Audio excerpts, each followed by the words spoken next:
Um, well, I have to actually thank my parents for this, because what Mhm, happens is that I think one of the most important part with learning a new language is mhm, to mhm. have like an input, or like some sort of help, right? Yeah, Because what yeah. my parents did was that they managed to contact a friend of ours Yeah. who have lived in Sweden for a couple of years already and knows the language quite well. So what happened was, like, I believe the first couple of weeks or maybe even months, I'm not sure about the timing, but I was being tutored, like, on my daily, like, everyday life. Mhm, mhm, Basically, mhm. this woman acted as my translator whilst Okay. also teaching me the language.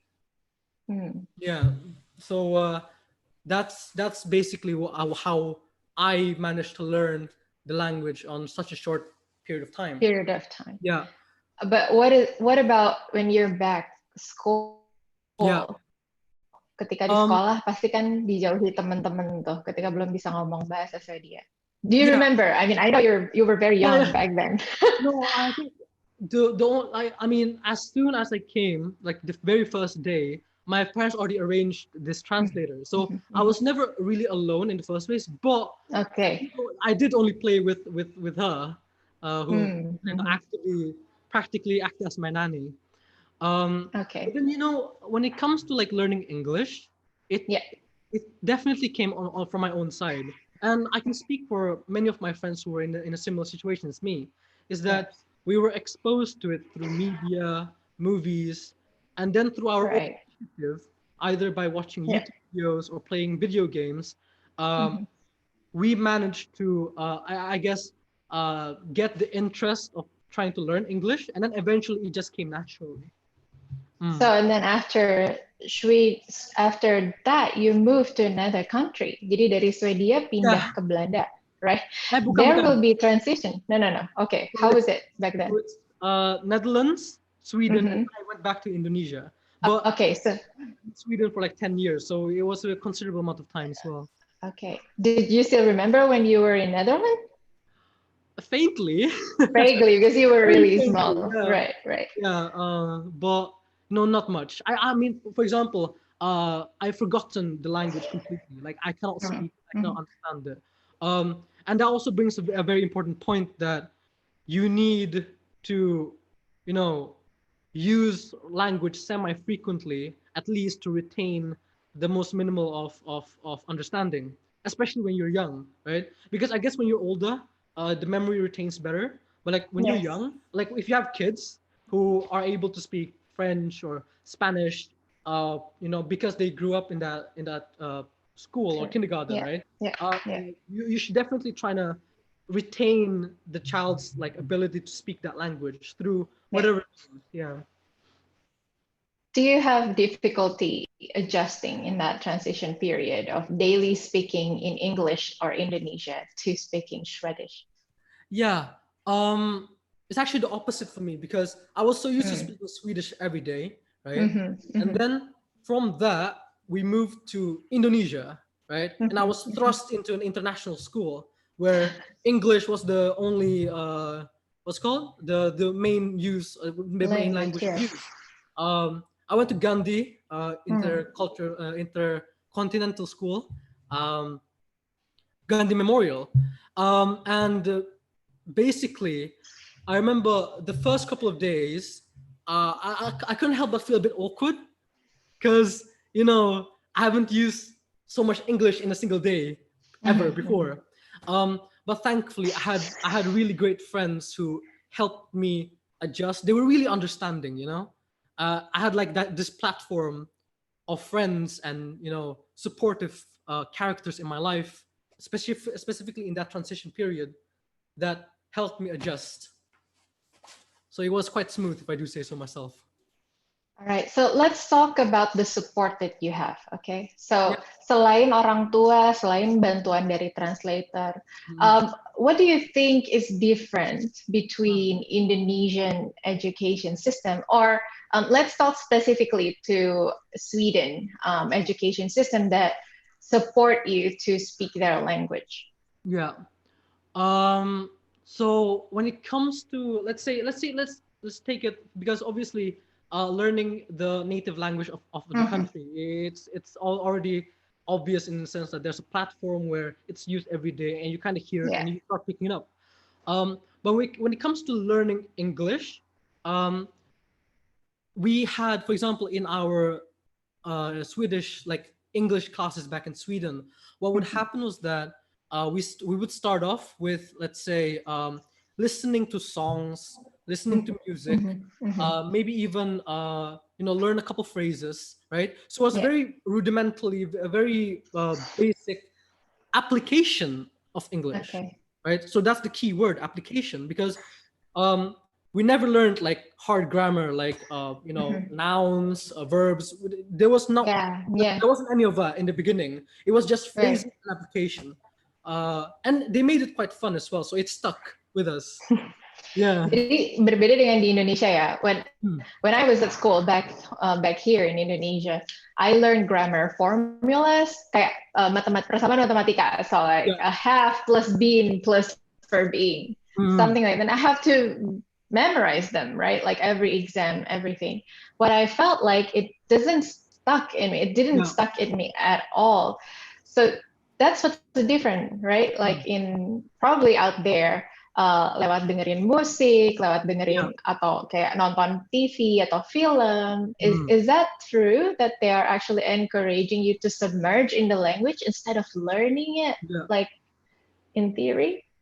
Oh yeah, definitely. I believe practical usage of a language sticks way better, because what happens is that when you start using it, like you just get so used to it, you start picking up on like the smaller, like the finer details, to the point wherein you use it so much that when you see or hear something that's grammatically incorrect, you have like this gut feeling telling you that what, that's wrong. That doesn't sound right. Okay. Okay. Yes. And especially I can speak for my current friends in Mentari and even in Gandhi, who've been in an international school wherein English is the main user, right? So Right. what happens is that ever since childhood, ever since very small, they're being taught, they get used to speaking English, and it just comes naturally, um, and I have this one friend of mine. They used basically they started watching movies, and that got them interested into learning the language, right? Yeah. And then they picked it up on their own, because she didn't start off at an international school. She started off in sekolah negeri. Okay. Tapi she had her own like initiative by watching YouTube, and it stuck to her. Right. Yeah. Right. Memang jadi harus praktek ya. So I've learned this also when I was taking my certification from Cambridge. There is some facts that are damning to me. Like, oh, is it true? There are some research yang sebetulnya isinya adalah yang pertama kali harus dilakukan ketika belajar bahasa Inggris itu bukan mengetahui grammar atau tatanan teori bahasa ya, tapi untuk menggunakan bahasa itu sendiri, untuk practicing more, to speaking in English, to learn through music, ya kan? Dengerin banyak lagu, nonton banyak film, and then like without the subtitles. So you agree with that? Oh yes. With that research, yeah. Okay. Definitely. So yeah, I also agree with you. Okay. So you're a polyglot, right? Yes. Yes, you're a polyglot. Talking about these languages, probably like how many languages in total that you are speaking currently? I would say I speak 3 languages fluently. So we've got, fluently. So we've got English, which is my first language. Actually, it became my first language because it used to be Swedish, but then after not speaking it for like regularly for 4 years, English kind of took its spot, Okay. So you've got English as my first language, and then you've got Indonesian as my mother tongue. Yeah. And funny enough, I'm not that good with my mother tongue, so I'm still learning to speak English. And that's where I have my friends to help me with, because they've taught me so much about like slang, about how to text in Indonesian. It's very helpful. Then we've also got Swedish, right? No. I just said that. That's my second language that I use because thankfully I still keep contact with my friends from Sweden, like through call, through text, through Instagram. So I still get to use it somewhat irregularly. And then back in school, like 3 years ago, I used to learn French, but I'm not very good at it. And the reason for that is because I never use it. There was no application. There was no application, barely any. There was a little bit back in my early years in Sweden, but personally, I didn't engage myself enough for it to stick. So now I can see basic phrases and know basic words, but like when it comes to like complex sentences, that it goes beyond me. Like I'm clueless.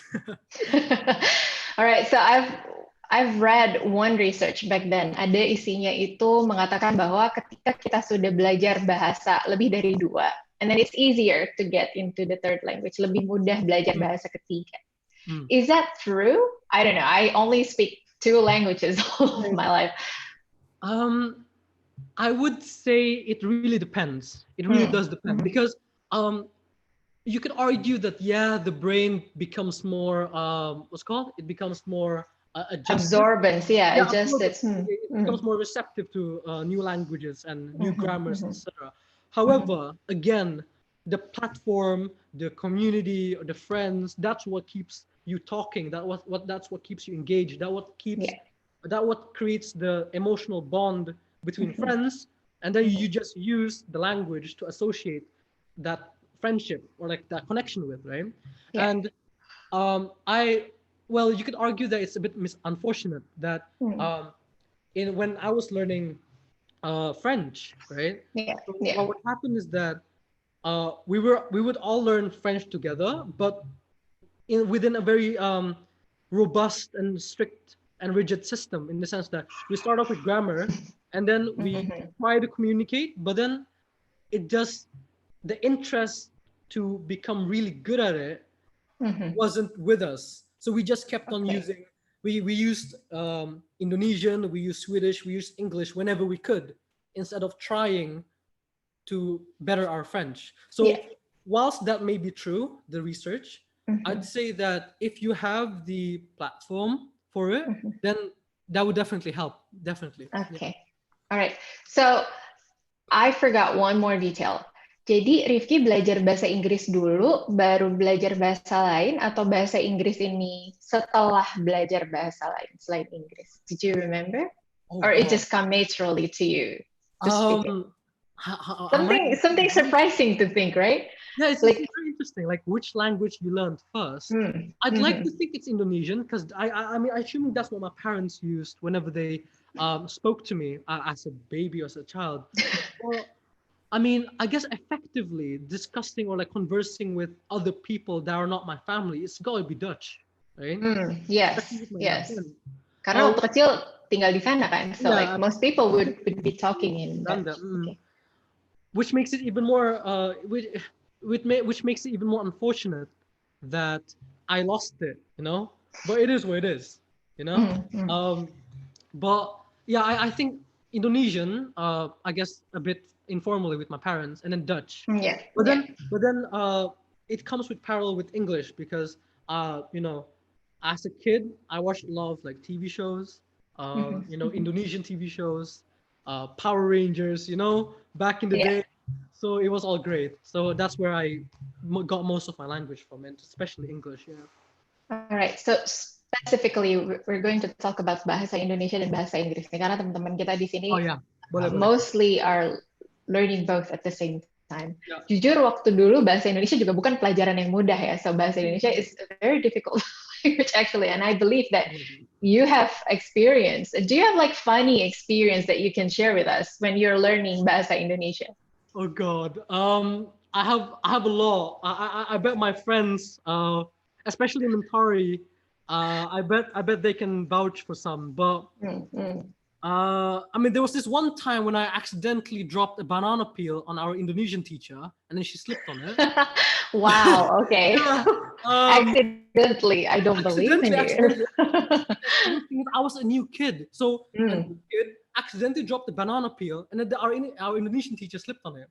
No, but when it comes to the language itself, I used to get really confused with uh like obviously synonyms are everywhere, like words that are, no wait, no, not synonyms, homonyms, basically words that are the same Mm. but can mean different things in different Differently, contexts, yeah. right? Yeah. I really struggled with those kind of words in Indonesian, especially like, for example, there was this one time when I was learning biology, and then we were learning about the liver, right? Yeah. Which is hati, right? In informal Indonesian. Now, hati means liver in formal, but then it means heart in informal, and then when you say it twice, it means be careful. So it's stuff like that. Um, Yes. and then one thing that really confused me was because the Indonesian is a very like unique language in my opinion. Like Mm, learning mhm, it mhm. like as a backhanded thing, Yeah. because what happened is that we have seemingly two types of Indonesian, which is the formal and the informal Indonesian. Mhm. The formal one being the one that that if you write essays, it has to be formal. But then when you Yeah. speak, it's informal, right? And Yeah. that's not something that exists in like Swedish or like English, because the formal and informal is just words like slang. Mm, mhm, mhm. But then here it's just completely different. Yeah. So, for example, the word bisa, right? It can mean can, but it can also mean Poison, yeah. what's called wild, or like yeah, beast or something like Yeah. that. Like and that confused me a lot. So in my essays, I wrote bisa, and then my teacher would be like coret, and then write dapat or something like that. So loved it. Right. So in one point, if we felt like, oh, bahasa Inggris susah, we can learn from you that learning bahasa Indonesia is also Yeah, having difficulty, right? yeah, it's very difficult. Okay. So, but especially to learning English, what Hmm. works for you and what's not? Like, what doesn't? Like, what doesn't work for you and what works for you? Yeah. So what worked for me was Yeah. talking, nonstop. Mm. Well, nonstop talking basically. Watching, reading, it really helps. I started reading books, and Yeah. for whatever reason, I always preferred listening to English songs rather than Swedish songs. Right? Mm. That Mhm. was also a thing. Mhm. Um, what didn't work is a rigid grammar system, Yeah. which is what happened when I was learning French, right? Yeah. Uh, Yeah. I kept it very like, this is how you do past tense, present tense, and there wasn't enough application in my opinion, right? Yes. And I can Mhm. definitely I can say the same for English. Like, Yeah. if you learn the theory without applying it on a regular basis, it's gonna be a challenge. Yeah. Yeah. Yeah. So that's what happened in the recent English courses in Indonesia as well. Mm. So if your teachers are a certified Cambridge or has Oxfordians actually a basic, they are started to jangan terlalu banyak ditekankan kepada grammar, apalagi kalau grammarnya dalam bentuk formula, Yeah.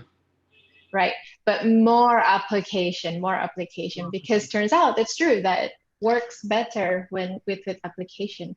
All It right, also so helps. It also helps if you have, friends, right? yeah, yeah. Because I can definitely say for sure that my Indonesian has exponentially improved when coming into Mentari, because Hmm. Mentari used Mhm. both English and Indonesian as their main, language of communication, right? So, me forming these really strong friendships with my friends in Mentari Yeah. has definitely improved my Indonesian, because Mhm. they feel more comfortable using Indonesian in like everyday banter. Yeah. Yeah. So I can't help but trying to fit in, right? So Yes. I gotta step up my game in terms of Indonesian, and I Yeah. really have. Yeah. So forcing yourself to be in an environment that supports you, that lets you to practice without judgment, of course, Yeah. right? Yes. Okay, so between the four skills that we have in English, listening, speaking, writing, and reading, Mm. do you think all of them stood by themselves or interrelated to each other? When we're speaking about learning the language, okay? Yeah. when it comes to learning the language, I think I have to say that, trying listening and speaking is definitely up there in terms of like the most effective way of learning Yeah. English. Yeah. Uh, Listening and speaking. Yeah. yeah, listening and speaking. Because writing, writing can definitely come later. Because when you listen and when you speak, Yeah. you'll learn everything from grammar to vocabulary, right? Yes. Even though Right. vocabulary you mainly learn it from reading, but Yeah. the application, the grammar, the confidence, which is very important, the confidence of Mhm. speaking any language comes with speaking a lot, putting yourself out there, out of your Mhm. comfort zone, and exerting everything you can to try to communicate and form these bonds. True. Um, True. yeah, and in that sense, speaking and listening is up there. Yeah. And then writing, writing is, I'd say reading is second, because Mhm. you learn the vocabulary, and Yeah. maybe perhaps the complexity of the language itself, because you have Yes. different types of sentences and all that, Mhm. Mhm. to enrich your language. And then uh, the writing part can come last. Yeah. There's a reason why writing is like a author is a genuine profession, because Yeah. Yeah. it's a skill to have. It's not easy. Yeah. Right. Some of my students have always this struggle, Mereka selalu bilang kayak bahasa Inggris itu susah karena mereka nggak tahu vocabulary. Atau misalkan bahasa Inggris itu susah banget apalagi ketika writing gitu. What do you think about these struggles? Like, are they manifest atau berakar dari karena kita kurang practicing? What do you think? Um, First of all, that's definitely a genuine concern for Mhm. a lot of speakers. A lot of, like, when you learn a new language, right? Yes, yes. Even now, I still learn like new vocabulary in English itself, right? Mhm. And that mostly comes from reading. So I'd say, in parallel with speaking it and listening to like English, right? Mhm. Mhm. Reading, let's say, a novel, Harry Potter. The language, I can actually recommend Harry Potter, because Yeah. the language itself is not that complex, right? So it's Yeah, it's yeah. beginner friendly, I would say. Right. And then it would help if you perhaps have like Google Translate or a dictionary Mhm. Mhm. nearby, Mhm. so you can check words. Yeah. And then what's interesting is that if you do take a note of the words that you didn't understand before, you didn't know, Mhm. and then it would be fun to try to integrate that in your speech, or like in your Yeah. conversation, right? Um, like, for example, a couple years ago, I just learned the word adequate, right? Which is Adequate. like, Yeah. which is like a synonym for like enough, or Yeah. like, yeah. So I try to have a little bit of fun with it. So I try start using it, and now I've enriched my vocabulary just by doing that. Mhm. You Mhm. know. Mhm. So read, and then have support of a good vocabulary. Okay, so related to reading, ini ada kesulitan nih sebetulnya di reading English also ya. So when you read, how did you do it? Because like some of our friends or some of my students stop reading ketika menemukan difficult vocabulary, and then they stopped. It's Yeah. like, okay, I understand that I don't understand this book. It discouraging. Um, do you have some tips to deal with this? Because definitely you learn a lot of languages, and so you'll be there, right? You was there to know Who's there? how difficult it is to read something you don't understand. Yeah. Honestly, I'm still there when it comes to Indonesian. Like, for example, Okay. I was doing my UTBK tryouts, right? And we were on the Nalar Indonesian part, and it was just a long paragraph of like Indonesian words, and I just sat there like, oh God, yeah, no. And then I ended up guessing. Oh, please, whoever's watching this, like in my age doing UTBK, when it comes to like the language, try as much as possible. Don't nembak, okay? Um, but yeah, but anyways, you it's again, it's like your personal, like your self willingness to get past it, right? Because I think it's good if you can have a personal connection to whatever you're reading, Yeah. right? Because it definitely helps. So in what I would do is that I had friends that were very. I had this friend of mine in Sweden. She was very into reading books, right? And she got me into reading Harry Potter. Yeah. She's talked about it a lot, and she got me into reading Harry Potter. And because I already had that interest of, I wanted to understand what she was talking about. Uh-huh. Yeah. So I started reading it myself, and I forced myself through it. But I only read the English one, right? I forced myself through it, and I learned a lot on the way. So trying to have a personal connection / self enjoyment to it definitely helps. Yeah. For example, if your student likes a football or sport, right? What they could do is that they could try to read sport articles on the BBC about, say, football, about the Premier League, and then they read the English articles, and then they would want to know what's going on, and then they would maybe be encouraged to bring a dictionary or a Google Translate with them and read it along. Yeah. So don't be discouraged by not knowing vocabularies. Yeah. Is that what you're saying? I'd say if you happen to be in a situation where you have to read something that and then you get discouraged, that it probably means that you don't have an interest towards that subject specifically. So when it comes to for the purposes of learning a new language in general, trying to find something that interests you and motivates you to keep going. Maybe have a friend that you can read along with or learn along with. That usually helps. Yes. So definitely also try partner in learning. Yeah. Partners, yes. Yeah. Okay, so let's talk about the environment where we are currently learning English in Indonesia. Do you think it's supportive enough? Honestly, I think that it's a bit ineffective. And I actually have a personal what's it called, experience with this, right? So me and my friends from Mentari, we speak English regularly and quite fluently.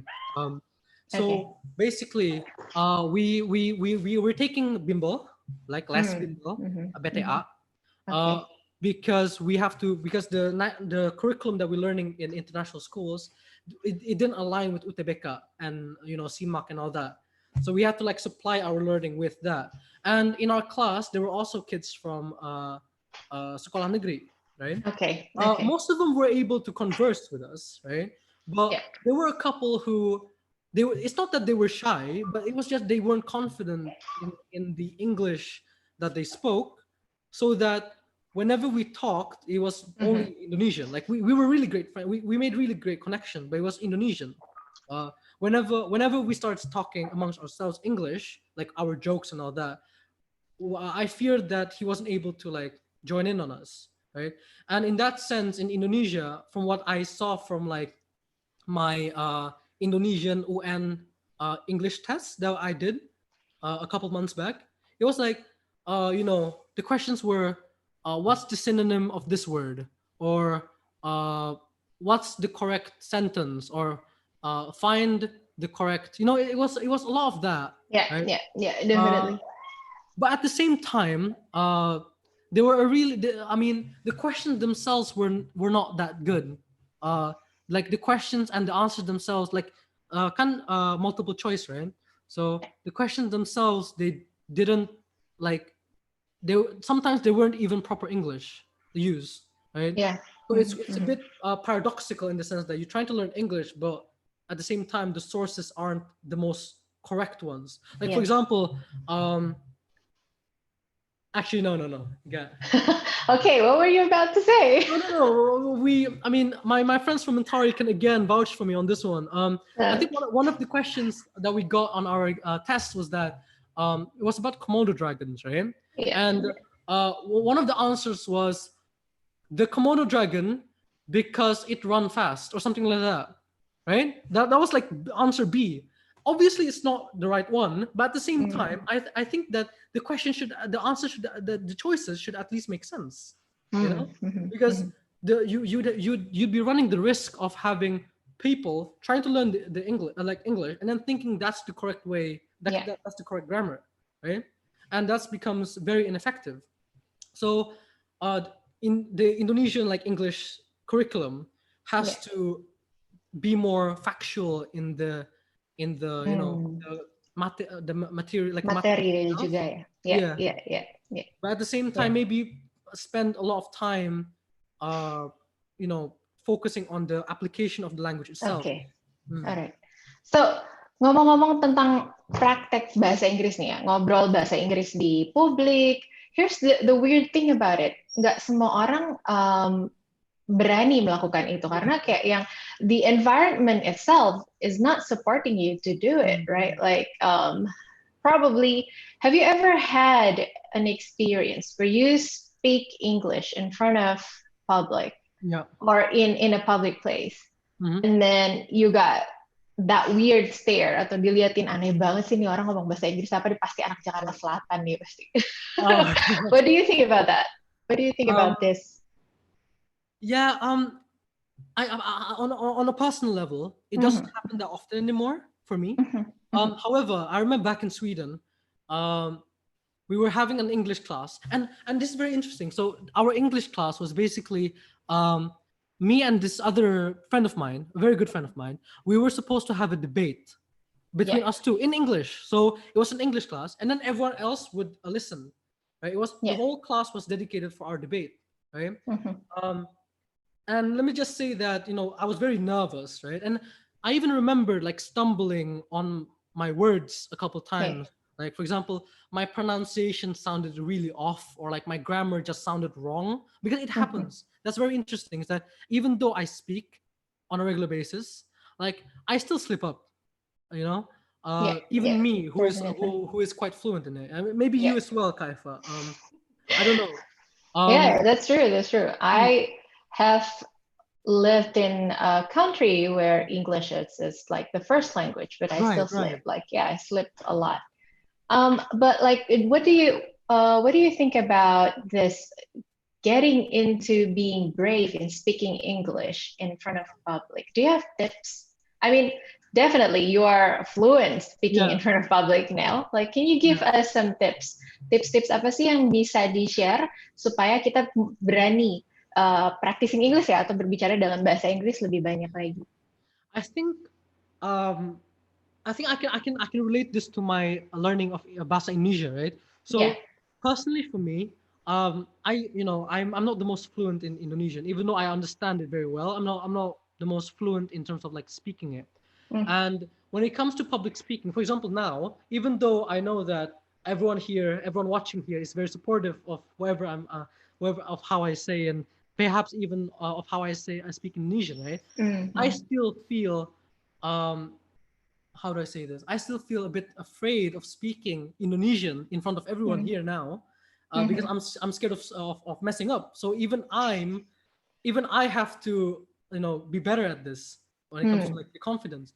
But what happened with my English, for example, in the debate, but maybe in anything in general, is that if you prepare yourself for whatever topic you're going to talk about, I think that comes with the confidence.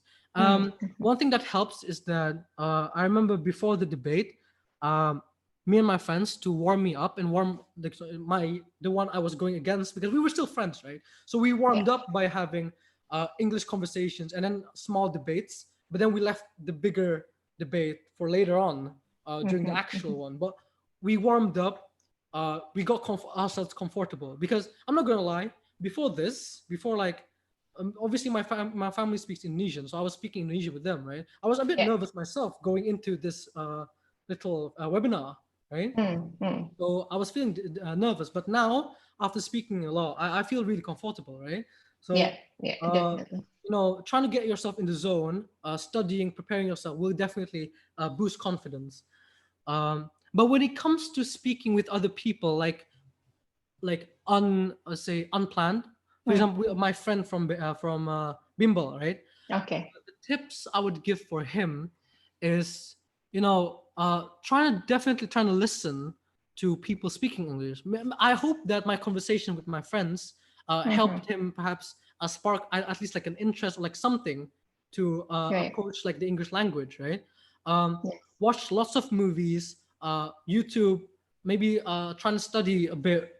Maybe if you want to study and watch YouTube, you can watch, you know, English teaching videos, because there's a lot of like, for example, if you're learning chemistry, I mean, the science itself is the same. It's just the language is different, right? So if you're already comfortable with the science in Indonesian, you can, trying to connect different areas, sectors of knowledge along, so that you learn a new knowledge along with it. So the connection in your brain sticks way better. Definitely. So sarannya Rifki adalah untuk terus belajar, tingkatin confidence, and keep practicing ya. Yeah, maybe look at it from like different sources. So learning is definitely not just from books, right? It happens every day, all the time, from different sources, from different people, right? Even the most unassuming of sources might be the best teacher, Definitely. YouTube videos kayak yang like cuma main, kan Rifki tuh gak punya konsol pas kecil. I didn't have a gaming console, right? So I just watched people playing games on YouTube. And that was arguably the biggest factor in learning English from YouTube. So there you go. All right, there's this probably popular opinion. I don't know. Some people say belajar bahasa Inggris itu cuma buat orang yang punya privilege. What do you think about that? Can we reflect on this question? Can anybody learn English? What do you think, Rifki? English. I mean, we're assuming that this is from the perspective of a country that doesn't speak, English. Yes. Okay. Yeah. I'm not gonna, beat around the bush, right? It is true that privileges do, give you the opportunity to learn English much better. For example, I was blessed enough to be able to live in another country and learn the languages there. Many of my friends have been fortunate to go to international schools, right? But even then, I know very fluent speakers from national schools who, you would argue that they're not the most privileged of people, but they I respect them a lot because they do the best of with what they have, right? They have tremendous and admirable self drive and willingness and motivation, and what they do is that they try to immerse themselves in the language by being very active on media, YouTube, but again, it comes from the self. If you have the will to learn English, no matter, I believe no matter the privilege, you would succeed. Because even then, if you think about it, I was very privileged enough to learn French, right? But I would argue I didn't succeed in that, because despite my privilege, you could argue that my willingness to learn French was not that high or very, very determinable. Like, it wasn't very admirable. Like, I wasn't very into it, if that makes sense. I'm sorry, all my teachers and friends who taught me French. I'm sorry. Okay. I actually joined French class because of a friend of mine that I had a crush on early on. But that's besides the point. Yeah, that's that. So, tergantung tekad ya, berarti bahasanya bisa dipelajari semua orang, tergantung tekadnya. Bahkan yang punya privilege untuk belajar bahasa tapi tidak punya tekadnya juga belum tentu bisa berbahasa Inggris. Yes, correct. Oke, so kita punya waktu beberapa 15 menit nih, kira-kira 15 menit. Kalau ada yang mau bertanya, silakan bisa di chat, nanti saya bisa bacakan. Jadi langsung mulai aja, langsung di kolom chatnya, bisa mulai tulis pertanyaannya. Nanti bisa saya langsung tanyakan ke Rifki. Or if any question ada yang mau bertanya ke saya pun boleh, silahkan. While we're waiting for the questions to come up, there is this one question that I want to ask you. Yes. What's the relevance of learning English in this pandemic era? Nggak bisa keluar rumah, nggak bisa, kan tadi Rifki bilang harus practicing nih, tapi kan kita lagi nggak bisa ketemu teman-teman nih. What do you think? Right.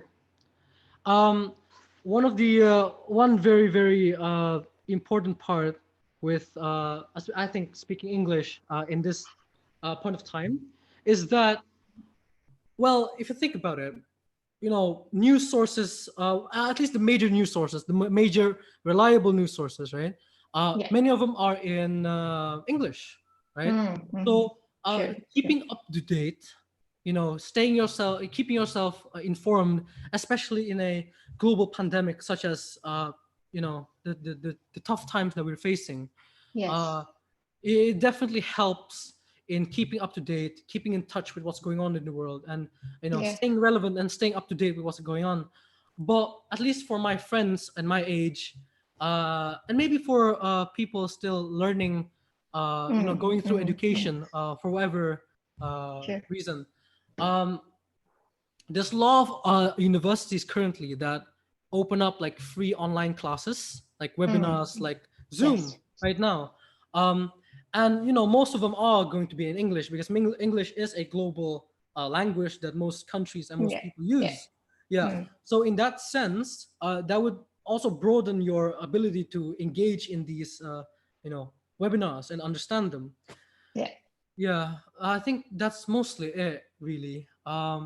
Getting contact. My age, especially like we are going Yeah. to go to university, but now with the current Corona situation, we don't even know if we're able to go out of the country, right? Yeah. Yeah. And I believe some of my friends who are planning to go outside are stuck at home uh, because of they can't go anywhere, and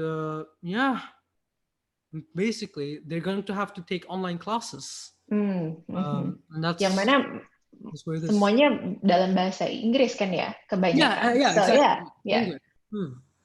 So Exactly. it's still relevant ya, masih relevan untuk belajar bahasa Inggris meskipun Yeah. dalam keadaan seperti ini.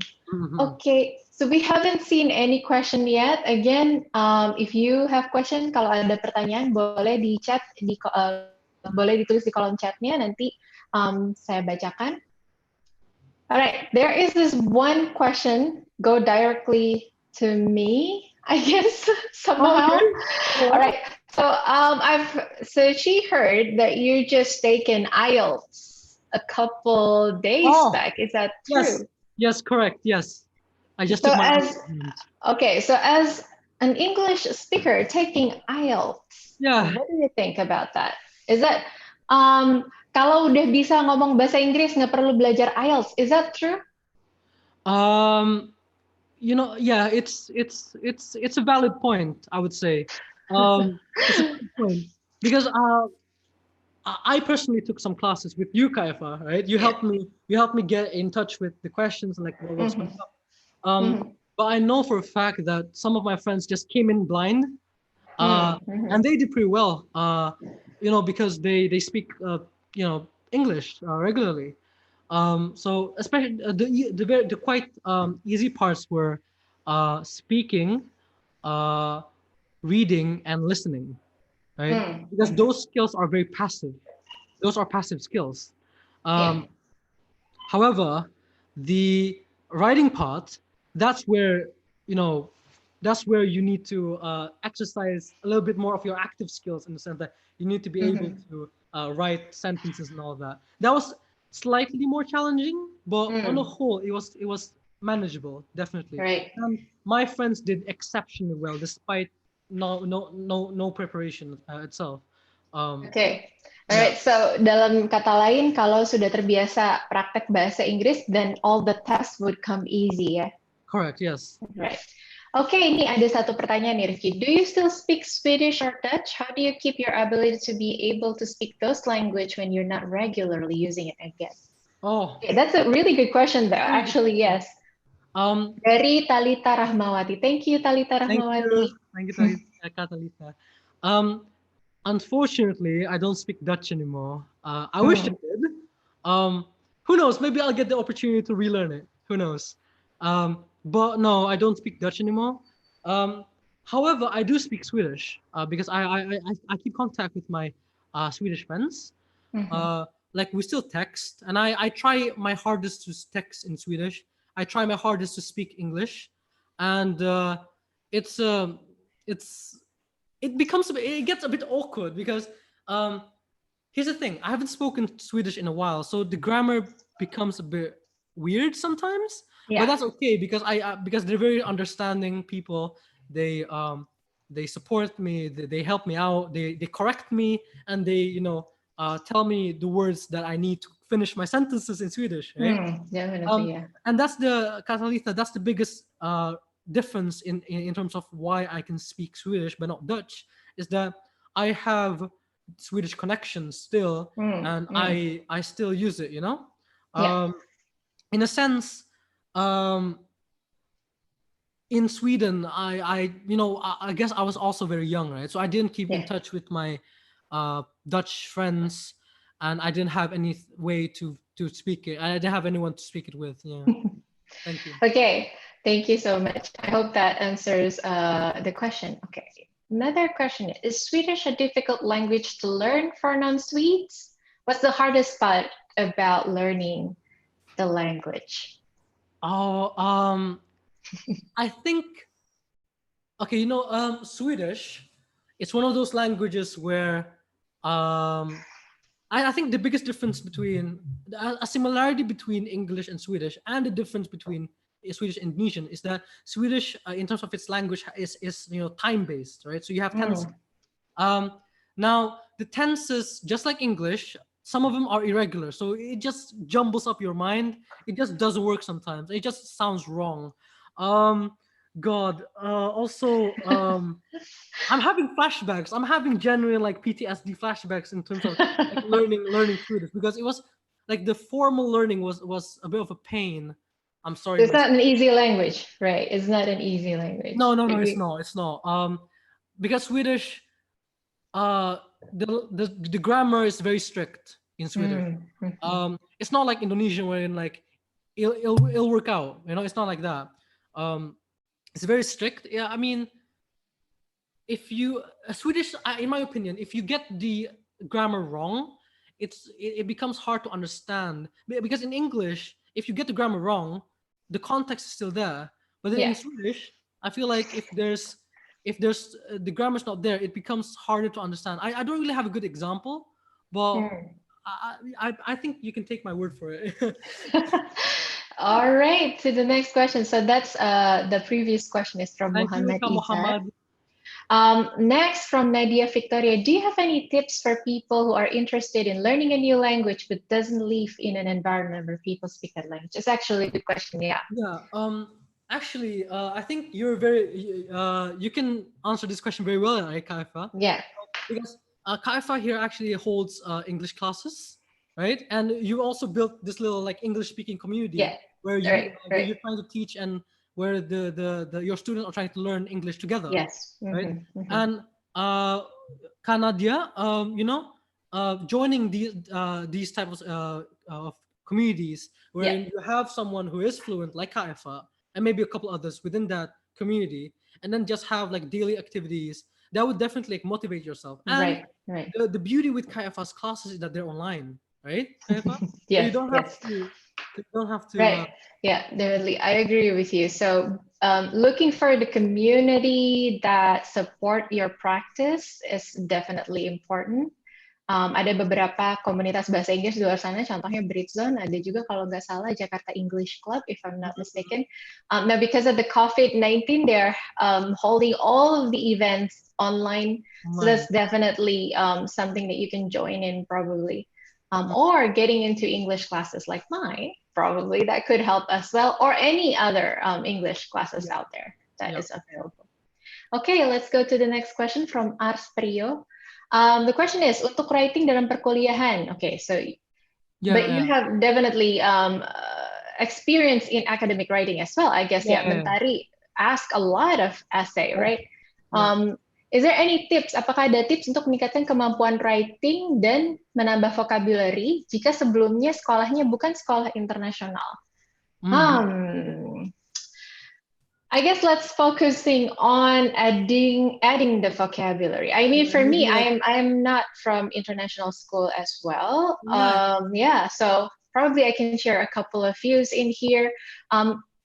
Aku sih sebetulnya setuju banget dengan Rifki karena dari cara belajar bahasa Inggris pun dulu meskipun aku ke sekolah di sekolah negeri, caranya adalah memang harus keluar dari zona nyaman dan harus mau praktis bahasa Inggris dengan teman atau Mhm. pada saat itu karena nggak ada teman yang actively speaking in English, jadinya saya baca buku bahasa Inggris, Mhm. nonton film tanpa subtitle tentunya.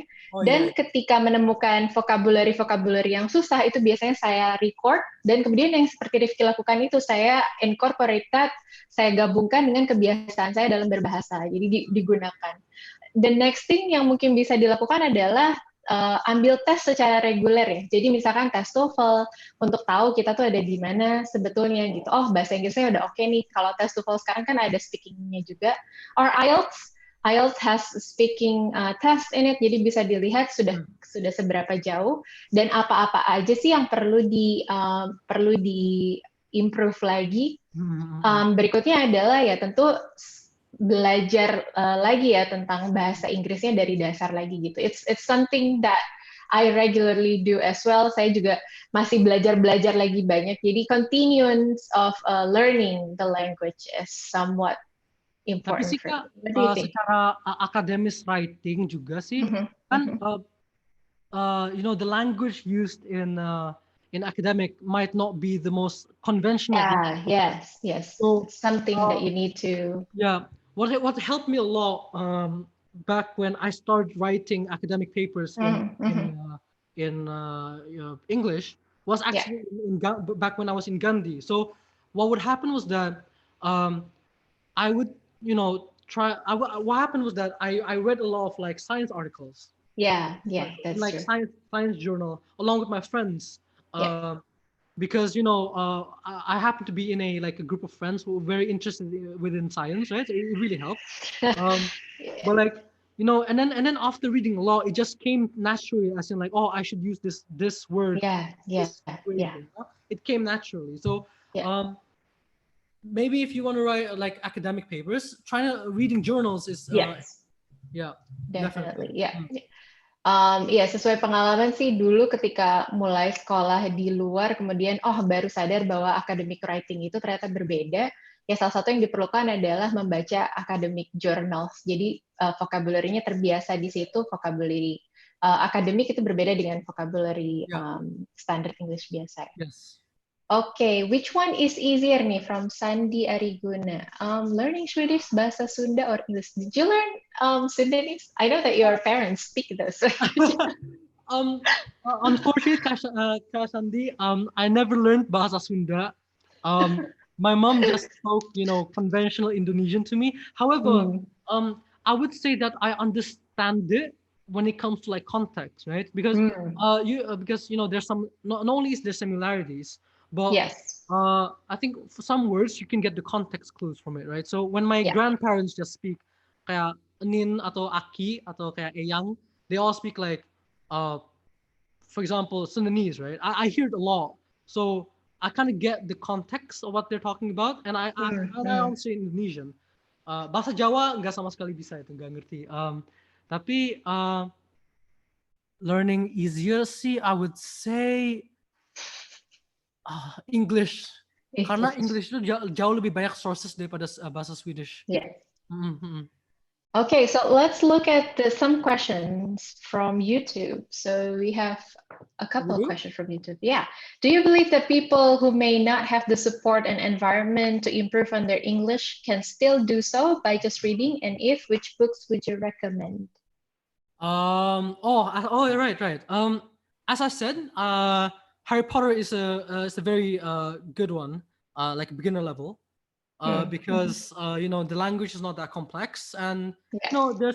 there's I don't know if this is a good thing or bad thing, but there's a lot of like interest within Harry Potter. Like the fandoms are like very They're large, huge. Yeah, right? yeah, So you can easily yeah. join, like read forums and listen to Hmm. people conversing about like what spell is the most powerful one or something like that. Um, a lot of my friends recommend me to read Percy Jackson. Hmm. I haven't personally read it myself, but they say that it's very good. Yeah, Fantasy elements and all that. right. Let's see. When it comes to like books, I'm not a big like book reader myself, but I really enjoyed The Hunger Games. The Hunger Games, yeah. And they already, do you know that the next Hunger Game book is actually just published? What? There's another one? Yeah, there's number 4. So if you want to read, Harry Potter. The author's doing a J.K. Rowling. She's I think releasing so. the book. Right, all right. So there's this one more question from YouTube that I think is good to talk about. Yeah. My question would be, this is from Adinda Oscar. My question Adinda, would be, hello. Oh, it's your Adinda. friend. She's your friend. She's a very good friend of mine, yes. Okay, so my question would be, how do you get over the insecurity of speaking English or even other languages when your friends are more advanced than you are? Oh God. I feel this a lot when you guys speak Indonesian with me.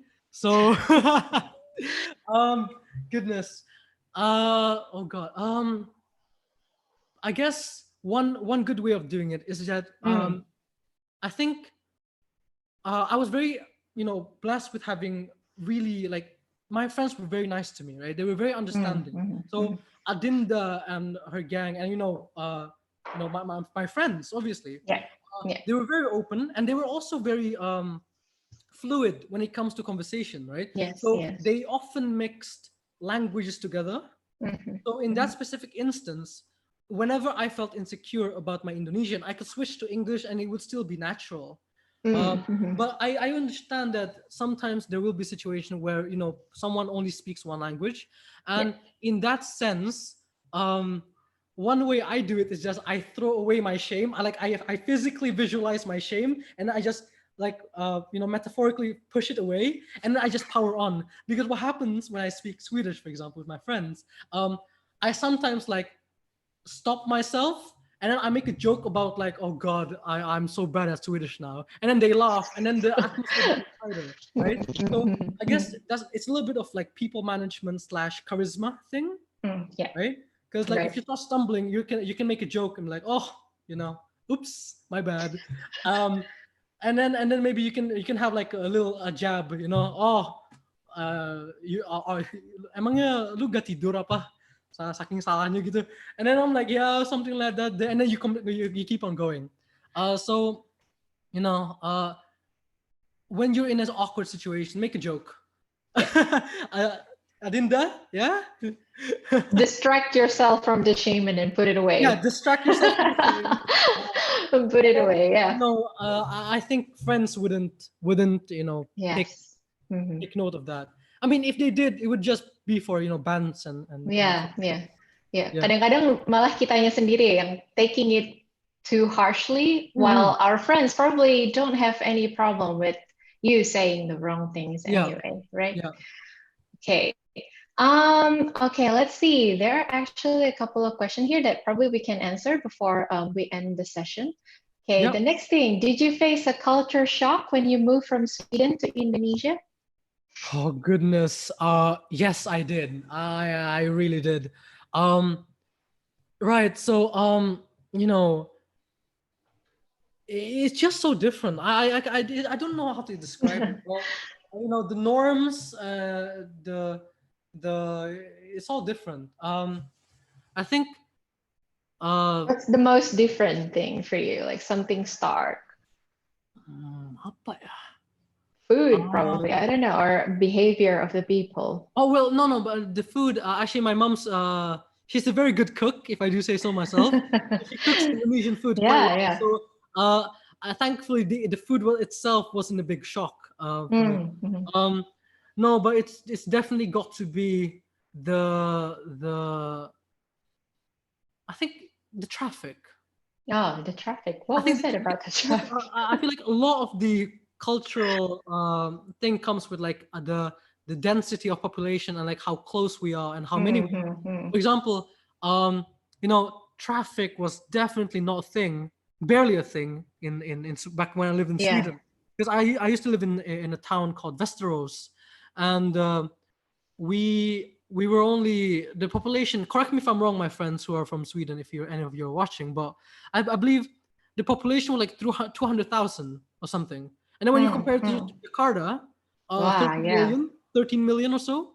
The whole of Sweden itself is 10 million. The population is 10 million. So, um, you know, there's a lot of traffic, and traveling became so much more Yeah. longer here. Right. Yeah, Yes. I guess. How I'm did you deal sorry. with that? That's the first thing that came into my mind when it comes to like the different. I'm sure there's more things that are like more like philosophical or deeper, or like maybe more Oh, social. that's actually Or like the important. first thing that came to mind was traffic. I'm sorry. I'm sorry, everyone. All right. Hopefully you get used to it now. No. No, no. I'm somewhat used to it. Okay. I'd like to think so. Yeah. Okay, so that's from Mbak Putih Istianti. Thank you so much for the Makasih. question. From Surahmat, is there any foreign language club in Bandung other than English, French, and Germany? I think I don't Yeah, kind of. know. Yeah, I think for Bandung, I haven't encountered any, but English language club in Jakarta is actually opening a lot of online class. Jadi bisa Mhm. ikut meskipun ada di kota lain. So check out, for example, Britzone. It's the biggest English community in Jakarta, and they actually open classes for a lot of like for academic English, or also talking Mhm. about books in English. So yeah, definitely check out Britzon. You can attend the classes I anywhere. think Any other information that you know? no. Well, personally, I don't know clubs directly. I know that universities often have language clubs, uh, Yes, but I don't know how accessible they are to non right, students, like right. non. Um, so I don't have a lot of sources for that. I'm afraid. Okay. Yeah, Yeah. probably we can research some and then share from your Yoberbagi page probably later, yeah? Mm, Okay, the last question for today from Baida Fauzia. I think you know who this is. Have you ever had any English teachers that teach you wrong pronunciation? How do you correct them without hurting their feelings? Um, I actually would like to approach that question on a different perspective. So Mm-hmm. I've been going to so many different schools in different countries where like Yeah. the languages are so different, right? Yes. In Sweden, so like I've gotten so used to it that pronunciation doesn't become a problem anymore for me Yes. personally. Like Mm-hmm. for example, in Swedish, you would have a Swedish accent to your English. Yeah. Yeah. So you would kind of speak like this, That's how they kind of speak like that. Like that's like the accent. And sometimes the pronunciation isn't that always that accurate, but it's understandable, right? Um, Mm-hmm. in Gandhi, there was a lot of Indian accent. Um, I struggled a bit at first, but I wanted to respect my teachers and my friends, and Yeah. I got used to it. That I managed to like adapt with it. So personally, Right. I'm very good at understanding despite not there not being any like a good pronunciation. However, when it comes to correcting, I believe the best way to do it is to do it and indirectly. So what I've Right. done personally is that, for example, when they say something that is hard to understand, what I do is that I say like, pardon, sorry, what did you say? And then they'll repeat it, right? And then what happens is that I repeat the same thing but with the correct pronunciation. So Mm-hmm. whilst you don't tell them directly that oh, this is how you say it in a way that's the say the Yes. standard English, and Yes. then maybe they'll take note of it, Right. right? Yes. But Yes. telling them off directly wouldn't necessarily be the most peaceful of manners. So doing it indirectly is more engaging. That's a wise and an engaging way as well. Yeah, that's how I do All it. right. Okay. So we have come to the last minutes of our session. I believe this is almost 3:10. Okay. So to wrap up everything, let's go back to our ke topik awal ini, when English is not your mother language. Mhm. Is there any closing you want to tell how to deal with English ketika Yeah. itu bukan bahasa ibu kita? The biggest and most effective way Mhm. uh, of learning any language, and English is no different, is to speak it Yeah. a lot. And but then also it's so much more complex than that, because not only do you have to try to speak it, but you want to learn vocabulary. You're gonna try to enrich your language, but then Yes. also you know that some are highly advanced in the language, so you might feel intimidated. So there's also a charisma aspect to it, and there's a confidence aspect to it. Yes. But I think that starting small and starting slow is definitely the right way to go. You know, Yeah. you don't become like an expert English speaker in a day. You know, it takes it took me 4, 5, 6 years, you know, because in Sweden I wasn't very fluent either. I was just forced to be fluent when I came here, when I was thrust in an environment. So Yes. maybe that's the key, you know, putting yourself out there in a situation wherein you're forced to use English. But you know, for those who are not, comfortable in doing so, starting small, you know, by trying to maybe learn a new word every day, Yeah. uh, and then integrate that into your speech, into your speaking, Mhm. as well as engaging yourself in with people and communities who speak that language. That's definitely a step in the right direction. Intinya jangan takut belajar bahasa Inggris dan menggunakan bahasa Inggris ya. Yeah. Oke, terima kasih Rifki untuk waktunya hari ini. Terima kasih juga Terima kasih buat semua. teman-teman yang berbagi yang datang hari ini untuk menyaksikan kita cuap-cuap. Don't forget to follow Yoberbagi if you haven't in Instagram and YouTube, and also stay tuned for Yoberbagi, acara-acara Yoberbagi yang lain. Thank you so much, Thank you, everyone. everyone. Thank you, my friend. Okay, I am myself, and say thank you a lot. What about you, Rifki? God, I have to thank first of all, I would like to thank all my friends, because you have certainly been the biggest contributor to who I am today, especially in my language skills. Huge thanks to my friends in Sweden. For some of you attending, Carl, thank you so much. I know it's very early in Sweden, and I appreciate it so much, dude. You're my guy. And everyone else, of course. Adinda, as well as everyone else from Antari, and Anshul from my time in Gandhi. Thank you so much, and everyone else, Ansh, Anish, thank you so much. All right. You're the bestest of the best. Okay, so hopefully Rifki will hold another talk show in the near time. Who knows? Yeah, who knows? All right, I'll see you guys later. Thank you. Thank you. Bye, everyone. Bye.